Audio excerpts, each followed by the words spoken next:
សាច់ជ្រូកខ្មែរយើងមានច្រើនហើយហេតុអីក៏យើងមិនផលិតអីលក់នៅខ្មែរទៅចាំបាច់ទិញពីខាងគេហ្នឹងចូលមកលក់ក្នុងស្រុកយើងទៅអីជាការតបស្នងសងគុណដល់អតិថិជនគឺខិតខំផលិតឲ្យមានគុណភាពផលិតផលល្អៗនិងក្រុមផលិតអីផ្សេងៗឲ្យបានច្រើនទៀតតាមតម្រូវការ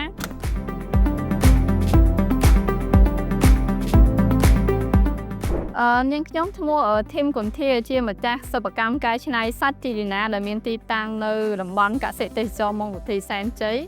ចំពោះឆ្នាំនេះជាឆ្នាំទី10ហើយនៃការឈរជើងសិប្បកម្មយើងពេលខ្លះក៏នឹកស្មានអត់ដល់ហើយព្រោះយើងត្រឡប់ពី10ឆ្នាំ12ឆ្នាំមុនខ្ញុំគឺជាពលករចំណាក់ស្រុកម្នាក់ដូចគ្នាហើយការគិតរបស់ខ្ញុំកាលហ្នឹងគឺខ្ញុំគិតថាសាច់ជ្រូកខ្មែរយើងមានច្រើនហើយហេតុអីក៏យើងមិនផលិតអីលក់នៅខ្មែរទៅចាំបាច់ទិញពីខាងគេហ្នឹងចូលមកលក់ក្នុងស្រុកយើងទៅអីអញ្ចឹងការគិតស្រមោលស្រមៃបែបនេះហ្នឹងវាជា10ឆ្នាំកាលមុនណាបងហើយខ្ញុំអត់គិតថា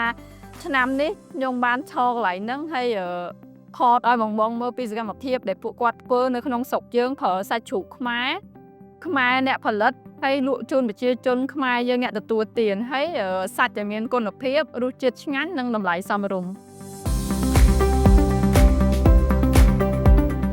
សិប្បកម្មជីលីណាគឺយើងផលិតសាច់ជ្រូកចកាសាច់មាន់សាច់គោតែឥឡូវហ្នឹងគឺយើងថែមសាច់គោដូចគ្នាប៉ុន្តែជាសាច់គោ Snow Burger ជាសាច់គោរំពៅអញ្ចឹង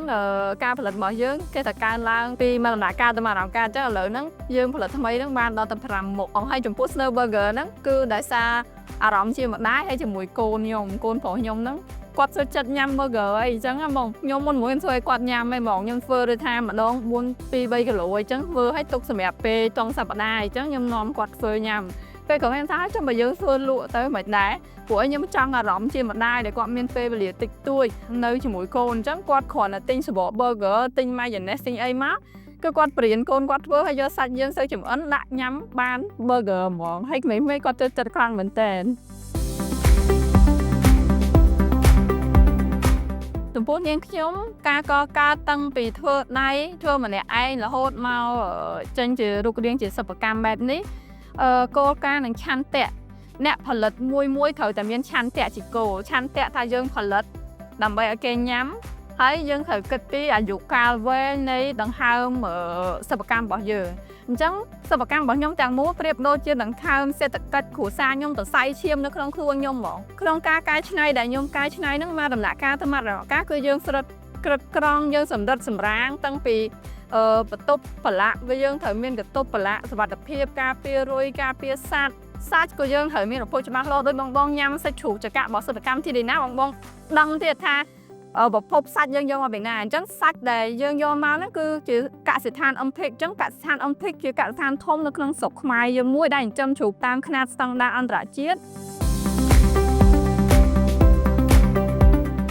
មុននឹងការមានបញ្ហាព្រំដែននៅឥឡូវខ្ញុំក៏សម្គាល់ឃើញថាបងគាត់ដែលអ្នកញ៉ាំហ្មងគឺមានការគ្រប់គ្រងខ្លាំងមែនតើហើយគាត់ងាកដូចថាភ្ញាក់ខ្លួននិយាយបំបត្តិទៅគាត់ងាកមកគ្រប់គ្រងផលិតផលក្នុងស្រុកយើងថាពេលដែលគាត់ចូលទៅក្នុងសាទំនើបដូចរាល់ថ្ងៃអញ្ចឹងយើងមានលក់នៅក្នុងសាជាម៉ងអីអញ្ចឹងពេលដែលគាត់ទៅដល់គឺគាត់ជំរឿរបស់គាត់គឺទិញសាច់ចក្ររបស់ខ្មែរហើយក៏សូមអរគុណដល់បងដែលគ្រប់គ្រងផលិតផលខ្មែរឥឡូវហ្នឹងគឺបងគ្រប់គ្រងខ្លាំងមែនតើនាងខ្ញុំជាម្ចាស់សិប្បកម្មមានតែខិតខំជាការតបស្នងសងគុណដល់អតិថិជនគឺខិតខំផលិតឲ្យមានគុណភាពផលិតផលល្អនិងក្រុមផលិតអីផ្សេងៗឲ្យបានច្រើនទៀតតាមតម្រូវការហើយសូមផ្ដាំផ្ញើទៅម្ចាស់សិប្បកម្មសិប្បករទាំងអស់ពេលដែលគាត់ផលិតអីសូមផ្ដាំផ្ញើថាសូមឲ្យមានឆន្ទៈជាគោលពេលដែលយើងមានឆន្ទៈហើយ